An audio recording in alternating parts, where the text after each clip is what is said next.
बिस्मिल्लाहिर्रहमानिर्रहीम। Students welcome back. Nectar VN at B K platform से आपको खुश आमदीद कहते हैं। आज की इस वीडियो में हम साइटेशन ऐड करने के बारे में बात करेंगे। हम में से बहुत से लोग जो हैं स्टूडेंट, रिसर्चर, थीसिस लिखने वाले, डॉक्यूमेंट राइट करने वाले, दूसरों के काम को साइट करना चाहते हैं या रेफ़र करना चाहते हैं। This is very important thing. Proper citation add करना ये डॉक्यूमेंट की बहुत अहम चीज़ है। तो आज की डिस्कशन में हम साइटेशन ऐड करने का तरीका, इस वीडियो में हम माइक्रोसॉफ्ट वर्ड के अंदर डॉक्यूमेंट कैसे रेफरेंस करते हैं उस पर बात करेंगे, और नेक्स्ट वीडियो में हम एंड नोट के ज़रिए रेफरेंस ऐड करने पर बात करेंगे। इसके लिए हमने एक ये डॉक्यूमेंट, रफ डॉक्यूमेंट तैयार किया है जिसका टाइटल यहाँ पर ऊपर लिखा हुआ है। This is just like an article की तरह। एब्स्ट्रैक्ट है, हमारे पास कीवर्ड है, इंट्रोडक्शन है, और उसके बाद हमारे पास इसके बाद जो है मेथडोलॉजी और बाकी सेक्शंस जो मौजूद हैं। ये डॉक्यूमेंट हमारा 6 पेजेस पर मुश्तमिल है। डॉक्यूमेंट के अंदर हम लोग बहुत सारी चीज़ें ख़ुद से नहीं लिखते, लेकिन दूसरों के काम को रेफ़र करते हैं, दूसरों के काम को पढ़ते हैं, उसको अपने अल्फाज में लिखते हैं, और फिर उसके लिए बाकायदा से उसका रेफरेंस ऐड करना होता है। माइक्रोसॉफ्ट में ये रेफरेंस किस तरह ऐड करते हैं, इस पर हम बात करते हैं। इसके लिए स्टूडेंट, आपने जिस भी डॉक्यूमेंट को रेफ़र करना है, डेफिनेटली वो आपको उसके आर्टिकल का पता होना चाहिए, क्योंकि उस आर्टिकल को आपने पढ़ा होगा। उसके एब्स्ट्रैक्ट में से या इंट्रोडक्शन में से या कहीं से कोई चीज़ आपने पढ़ी, और उसको आपने अपने अल्फाज में अपने डॉक्यूमेंट के अंदर लिखा, और उसी को आप रेफ़र करना चाहते हैं। तो हम डॉक्यूमेंट में जिस जगह रेफ़र करना चाहते होंगे, फॉर एग्ज़ाम्पल ये पहला इंट्रोडक्शन का पैराग्राफ है। इस पैराग्राफ के अंदर मैं इस जगह पर ये जो सेंटेंस था मेरा, save time in the word with the new buttons the show up where you need them, यहाँ पर मैं आकर किसी चीज़ को रेफ़र करना चाहता हूँ, तो कर्सर को मैं इस फुल स्टॉप से पहले यहाँ पर मैंने आकर प्लेस कर दिया है। इसके बाद हम अपने पास गूगल स्कॉलर ओपन करेंगे, और गूगल स्कॉलर के ज़रिए हम वो टाइटल लिख लेंगे जिसके ज़रिए, जिस टाइटल पे जाके हमने उसको डॉक्यूमेंट को रेफ़र करना है। फॉर एग्ज़ाम्पल, ये मैंने गूगल स्कॉलर ओपन किया है, और गूगल स्कॉलर को ओपन करने के बाद ये हमारे पास गूगल स्कॉलर आ गया। हम वो आर्टिकल का टाइटल जिससे हमने डाटा लेना था, वो उसको रेफ़र करना है, वो यहाँ पर लिखा है, और जैसे ही आप इसको लिखेंगे वो एग्जैक्टली टाइटल जो है वो यहाँ पे, फॉर एग्ज़ाम्पल हमारे पास ये जो टाइटल है ये यहाँ पर आ चुका है। फॉर एग्ज़ाम्पल, मैं इस पेपर को, ये जो पेपर है, इस पेपर को रेफ़र करना चाहता हूँ। तो माइक्रोसॉफ्ट वर्ड में रेफ़र करने के लिए हमारे पास यहाँ पर जो है, ये नीचे आप जैसे ही आएंगे तो सेव साइट का बटन के दरमियान ये 2 कॉमास का निशान मौजूद है, इस पर हम क्लिक करते हैं। जैसे ही हम इस पर क्लिक करेंगे तो हमारे पास साइट करने की ऑप्शन आ जाएगी, और इसके अंदर यहाँ पर BibTeX, and note, reference man and reference work के ऑप्शंस मौजूद हैं। तो मैं बिबटेक्स पे इस पर क्लिक करूँगा। बिबटेक्स पे जैसे ही क्लिक करूँगा तो मेरे पास इस आर्टिकल का जो डाटा है वो आ जाएगा कि टाइटल क्या था, ऑथर क्या है, जर्नल क्या है, वॉल्यूम क्या है, उसका पेज नंबर क्या है, ईयर क्या है। ये डाटा मेरे पास आ चुका है।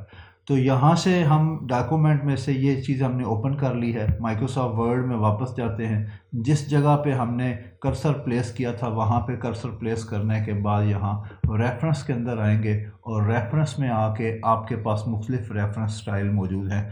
आप जो भी रेफरेंस स्टाइल जो डॉक्यूमेंट में आपको कहा गया है वो आप एडजस्ट करेंगे। APA स्टाइल है, IEEE स्टाइल है, MLA है, इसी तरह मुख्तलिफ़ किस्म के स्टाइल्स यहाँ मौजूद हैं। आप इनमें से जो भी स्टाइल आपको डॉक्यूमेंट के लिए या कहा गया है वो आप यहाँ से सिलेक्ट कर लेंगे। फॉर एग्ज़ाम्पल, हम यहाँ पे IEEE को सिलेक्ट करते हैं। जैसे ही IEEE को सिलेक्ट किया है, इंसर्ट साइटेशन में आएंगे। अगर इस आर्टिकल को पहले से साइट नहीं किया गया, आपके डॉक्यूमेंट में ये ऐड नहीं है, तो यहाँ पर आपके पास ऐड न्यू सोर्स की ऑप्शन आएगी। लेकिन अगर आप इसको पहले से रेफ़र कर चुके हैं तो यहाँ लिस्ट में ये डॉक्यूमेंट आएगा। फिर आप इसको दोबारा यहाँ से अगेन अगर रेफ़र करना चाहते हो तो वो सिलेक्ट कर सकते हैं। तो ऐड न्यू सोर्स पे जैसे ही मैंने क्लिक किया है, ये मेरे पास एक विंडो ओपन हो गई है, क्रिएट सोर्स की विंडो है। इसमें आके आपके पास टाइप ऑफ सोर्स दिए हुए हैं। अगर आप बुक रेफ़र कर रहे हैं, बुक सेक्शन रेफ़र कर रहे हैं, जर्नल आर्टिकल कर रहे हैं या रिपोर्ट कर रहे हैं, इसी तरह से मुख्तलिफ वेबसाइट या इलेक्ट्रॉनिक डॉक्यूमेंट, आर्ट और मुख्तलिफ़ किस्म की चीज़ें रेफ़र करने की ऑप्शन मौजूद है। तो हम एक जर्नल आर्टिकल को रेफ़र कर रहे हैं, तो ये मैंने जर्नल आर्टिकल सेलेक्ट कर लिया है। अब हम वहाँ बिबटेक्स में से यहाँ से मैंने फॉर एग्ज़ाम्पल ये टाइटल के पोर्शन को विदाउट ब्रैकेट्स यहाँ से कॉपी किया है। कॉपी करने के बाद जो है हम यहाँ पे टाइटल के अंदर आके इसको कंट्रोल वी करके पेस्ट कर देंगे। उसके बाद मुझे यहाँ ऑथर लिखने हैं, तो जो जो मालूमात वहाँ पे हैं मैंने वहाँ से ऑथर को कॉपी किया है। ऑथर अगर एक ही होगा तो इस सूरत में आप सिर्फ कॉपी करेंगे और पेस्ट कर देंगे, लेकिन यहाँ पर ऑथर एक से ज़्यादा हैं, तो देखें यहाँ पर वर्ड एंड आ रहा है। एंड के वर्ड को आप यहाँ से रिमूव करेंगे और पहले ऑथर का जो लास्ट पोर्शन है वहाँ पे आके आप सेमी कॉलन प्रेस कर देंगे। वर्ड के अंदर, डॉक्यूमेंट के अंदर साइटेशन करते हुए यहाँ सेमी कॉलन पुट करेंगे। उसके बाद जहाँ जहाँ पर एंड आ रहा है इसका मतलब है कि ये एक और ऑथर का नाम है। दरमियान में जो कॉमा है वो ऑथर का फर्स्ट नेम और सेकंड नेम को अलग करने के लिए है, वो आप उसी तरह रहने देंगे, लेकिन एंड के वर्ड की जगह पर आप दरमियान में एक्स्ट्रा स्पेसेस ख़त्म करके एंड के ऊपर आप सेमी कॉलन दे देंगे। उसके बाद यहाँ पे जर्नल नाम है, तो जर्नल के नाम पे जाएंगे हम। जर्नल का नाम जो है वो क्वालिटी एंड क्वांटिटी है, तो इसको मैंने यहाँ से कॉपी कर लिया है और यहाँ पे आने के बाद जर्नल नाम के अंदर भी हम यहाँ पे, अब ये जो एंड है इसको आप बेशक आप इस तरह से AND एंड कर लें या दूसरा एंड रहने दें, बैकस्लैश एंड की बजाय आप इसको इस तरह से कर सकते हैं, या जर्नल का जो प्रॉपर नेम है वो वहाँ से आप देख लें, उसको भी आप यहाँ पर मेंशन कर सकते हैं। उस पेपर को ओपन कर लिया जाए PDF, वहाँ जर्नल नेम मिल जाता है आपको, वो आप लिख सकेंगे। वॉल्यूम 47 है और पेज नंबर जो है वो हमने यहाँ से कॉपी कर लिया है और इसको भी हम यहाँ से आके यहाँ पेजेस के अंदर मैंने पेज नंबर दे दिया है। यहाँ पर 2 डैशेस होती हैं, आप इसको एक डैश में कि 2933 से 2941 में है। वॉल्यूम नंबर 47 था, हम यहाँ पे 47 लिख देते हैं और ईयर यहाँ पर लिखा हुआ है अगर, तो ईयर 2013 है, मैंने 2013 लिख दिया है। उसके बाद वहाँ पर हमारे पास और जो मालूमात दी हुई है, पब्लिशर जो है वो स्प्रिंजर है, तो हमने यहाँ से स्प्रिंजर को कॉपी कर लिया है और कॉपी करने के बाद हम यहाँ पे शो ऑल बिब्लियोग्राफी फील्ड करेंगे, तो यहाँ पे पब्लिशर नीचे आ गया है, इसमें हम आके कंट्रोल V करेंगे और स्प्रिंजर। इस तरह से जो जो चीज़ें मेरे पास यहाँ पर दी हुई थी वो सारी की सारी मैंने यहाँ पर लिख ली है। डॉक्यूमेंट रेफ़र हो गया है, हम इसको ओके करेंगे। जैसे ही ओके करेंगे आप देख सकते हैं जिस जगह पे हमने रेफरेंस पुट किया था वहाँ पर ये 1 आ गया है और 1 आने के बाद अब आप देख सकते हैं कि IEEE स्टाइल के अंदर रेफ़र करते हुए यहाँ डॉक्यूमेंट नंबर रेफरेंस नंबर 1 है। हमने इसको रेफ़र कर लिया है। आप इस देख रहे हैं इसके साथ साइटेशन ऑप्शन है, आप यहाँ पे आके इसको एडिट करना चाहते हैं दोबारा वो कर सकते हैं, एडिट साइटेशन करना चाहते हैं उसको कर सकते हैं और एडिट साइटेशन एंड बिब्लियोग्राफी की ऑप्शन भी मौजूद है।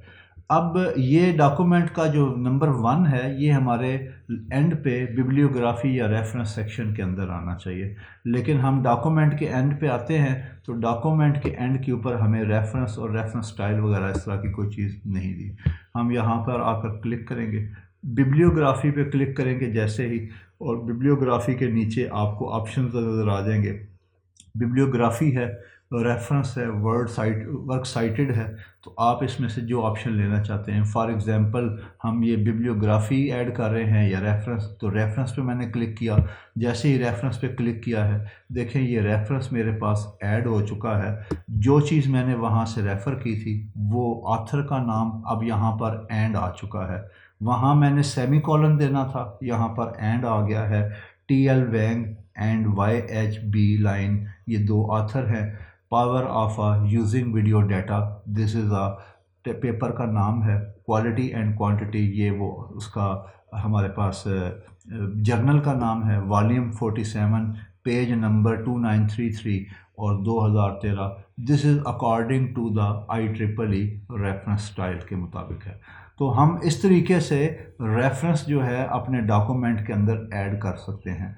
रेफरेंस जब एक दफ़ा आप ऐड कर लें, उसके बाद आप इसका स्टाइल बदलना चाहें तो सिर्फ यहाँ पर क्लिक करेंगे और इसके बाद हम यहाँ पे IEEE की बजाय APA रेफरेंस करेंगे। तो APA के अंदर ऑथर का नेम यहाँ लिखा जाता है वैंग एंड लिन। अब यहाँ पर देख सकते हैं आप, एंड साइन आ गया है, ये दोनों ऑथर का नाम और साथ ईयर 2013।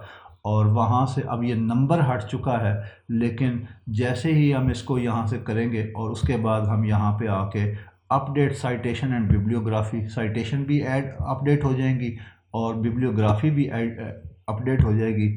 और इसके साथ ही हम अगर डॉक्यूमेंट के अंदर अभी ये साइटेशन अपडेट हो गई है, इसको हम आखिर पे जाएंगे तो वहाँ से भी 1 2 3 नंबरिंग ख़त्म हो जाएगी और APA स्टाइल में ऑथर के नेम की रेफर तरतीब में यहाँ पर ये अपडेट हो चुका है। तो इस तरह से स्टूडेंट देखा कि किस तरीके से हम अपने डॉक्यूमेंट के अंदर माइक्रोसॉफ्ट ऑफिस वर्ड के अंदर रहते हुए डॉक्यूमेंट को ऐड कर सकते हैं। अब फॉर एग्ज़ाम्पल आपको ये डॉक्यूमेंट आपने APA में ऐड कर लिया है, उसके बाद यहाँ पर आकर आप एक रेफरेंस और ऐड करना चाहते हैं तो इस जगह पर क्लिक करेंगे और इसी तरह से गूगल साइटेशन पे जाके जो नेक्स्ट पेपर आर्टिकल है आपका वो गूगल स्कॉलर के ज़रिए तलाश कर लेंगे। फॉर एग्ज़ाम्पल नेक्स्ट आर्टिकल जो है वो हमारा एनालाइजिंग 21st सेंचुरी ये वाला है, तो हम इसके कॉमास पे क्लिक करेंगे और यहाँ से इसका बिबटेक्स ओपन करके बिबटेक्स ओपन कर लेंगे यहाँ पर। और बिबटेक्स ओपन करने के बाद अगेन हम यहाँ पर आके जिस जगह पे हमें रेफरेंस ऐड करना है वहाँ इंसर्ट की टैब में जाएंगे। देखें जो आर्टिकल हम पहले रेफ़र कर चुके हैं वो अब यहाँ पर आ रहा है और नया सोर्स ऐड करना है तो ऐड न्यू सोर्स पे करेंगे, अगेन उसी तरह विंडो ओपन हो जाएगी। अगर ये आपके पास बुक सेक्शन हो, प्रोसीडिंग हो, आर्टिकल हो, जो चीज़ है आप उस हिसाब से उसको सिलेक्ट करेंगे और जैसे ही आर्टिकल तो फिर अगेन वो डाटा 1 बाई 1 यहाँ कॉपी करके ऐड करेंगे। इस तरह से 1 बाई 1 आप अपने डॉक्यूमेंट के अंदर तमाम रेफरेंसेस को ऐड कर सकते हैं। उम्मीद है ये वीडियो आपको माइक्रोसॉफ्ट वर्ड में डॉक्यूमेंट कैसे ऐड करते हैं, मुख्तलिफ स्टाइल ऑफ रेफरेंसिंग को कैसे चूज़ किया जाता है और डॉक्यूमेंट में रेफरेंस को आखिर पे अपडेट कैसे करते हैं, ये पसंद आई होगी। अगर इस बारे में कोई आपकी क्यूरी क्वेश्चन हो तो हमें अपने कमेंट से आगाह करें, हम आपको उसका आंसर करेंगे। बहुत शुक्रिया। नेक्स्ट टाइम तक अल्लाह हाफिज़, जज़ाकल्लाह जी।